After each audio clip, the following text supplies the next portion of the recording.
All right, welcome to episode 8 of the CB750 build project, Project Loki.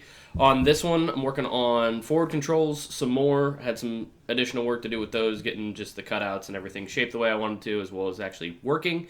And then moving on to the seat pan. I'm doing a full king and queen. I'll get to it in the video. But yeah, those are the two things. Let's get into it. Back at the chopper project again.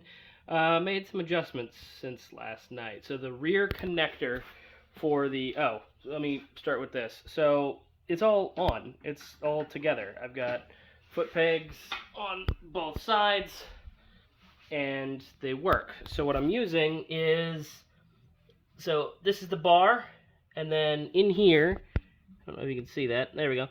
So that bar is just a piece of 5/8 that I have basically bonded to this. So I plugged it into this thing.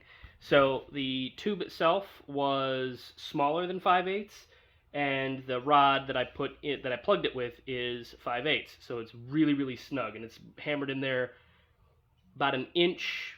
Actually, no, sorry, 2 inches on each side, and then leaves about an inch or so exposed on the ends.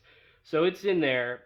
I can't get it out again if I tried without hammer and lots and lots and lots of pain. So I'm not going to do that because it works and it's all together the way I had hoped it would be. So the foot pegs rotate like they're supposed to get out of the way, or not the foot pegs, the footrests. And then here, to get the spacing right so that I could still get some, where's the light? The light's being difficult. So I could still get some play with the actual lever. This little silver piece right here is like a collar, basically, a machining collar. So it's got a little Allen that I can tighten it with, so I can get a little bit of play here, but this won't shift all the way over here. So then I've got this drilled with holes for the foot pegs, so they aim the correct way. They line up with each other. This is the rod that I already showed you that kind of arcs over the case and goes back to here. Here's the change from last night. So when I used one of these back here, it just felt like there was a lot of pivoty goodness. So I decided to get rid of that and instead used a yoke. So the yoke keeps everything kind of solid. This is a lot more stable. Like it can't rotate like it could last night, at least not without significant force. So it just works, and then it just shifts like it's supposed to. It's a little bit, I don't want to say loose, but it's got a little bit more play than it used to, obviously, because I think it's because I've got a long distance here, and then a pretty long distance here, and then a pretty long distance here, and then this isn't high up here. So when I push on this has to travel a lot farther than if it was further up on this. I think that's how the physics work. It kind of makes sense.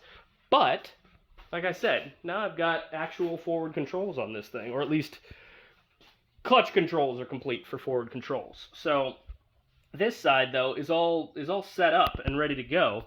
Exactly the same. So it's got this little collar, then the actual foot peg, then the actual foot control. Originally, I had these foot controls spun the other way, but as it turns out, the way that my foot sits, if I spin them the other way, my foot is basically straight up and down, and it's kind of uncomfortable, so I just spun them around the other way, and they seem to work fine. They're a little more vertical than normal ones, but whatever, it's fine, it's out of the way.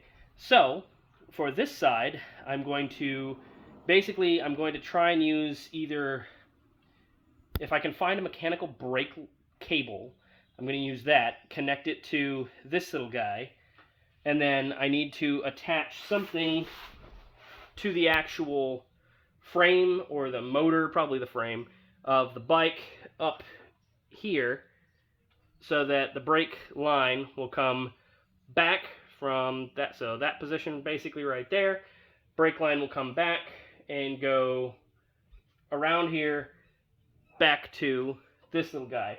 And I think that the actual attachment points, the rear one that I'm going to have is going to be back here someplace, so that the cable will just attach to this little swing arm looking thing. and then the part of it that is able to move will be out back here. And then, yeah, I think that'll actually work okay.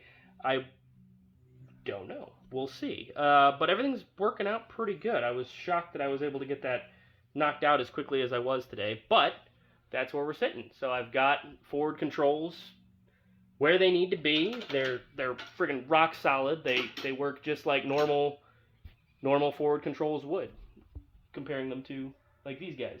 And I've got about the same amount of play, or wiggle, I guess, in the clutch lever as I would on any of my other bikes. So moves a little bit side to side, but it's not got a whole lot of forward backward wiggle. It's actually pretty solid, which is good for actually getting positive shifts. So I could probably even tighten this down a little bit more. This is pretty much rock solid, but this I could probably scooch in just a little bit so I could get that firmer, but honestly it's about the same as any of my other bikes. But yeah, everything's working out pretty good so far, so we'll see. Okay, well, I am looking a little worse for wear today, but because I've been busy. So, today I decided I was going to work on the seat pan. So I'm going with a king and queen style seat that one of my buddies is going to hopefully be able to help me make. But in order to do that, needed a pan for it first. So something to affix all the upholstery and whatever the hell to. So that's what I've been working on. I had some spare metal lying around. I made some little templates just to see what it would look like, and honestly, I think it's pretty much exactly what I was hoping for. So, here's what we got. We've got the actual seat itself.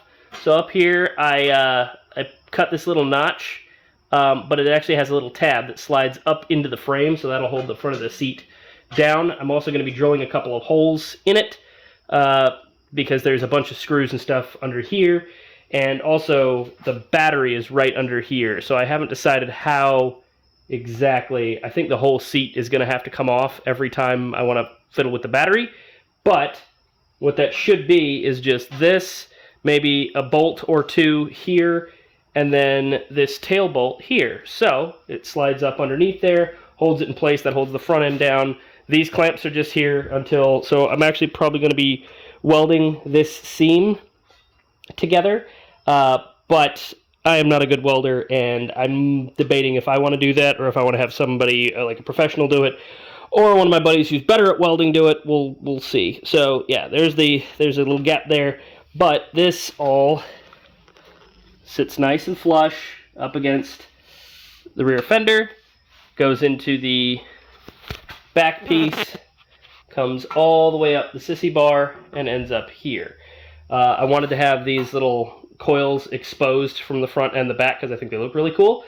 So yeah, I'm just going to do a really high rounded seat that's literally going to end right here, but that's going to be the whole thing. So I'm actually hoping to do a pretty low seat, and then based off of that, I don't know exactly how I want to do this king and queen. What I'm really tempted to do is just to keep it super, super flat, not do like the big spiky ones that they have, but just keep it run up and basically do one long bit of diamond plate leather.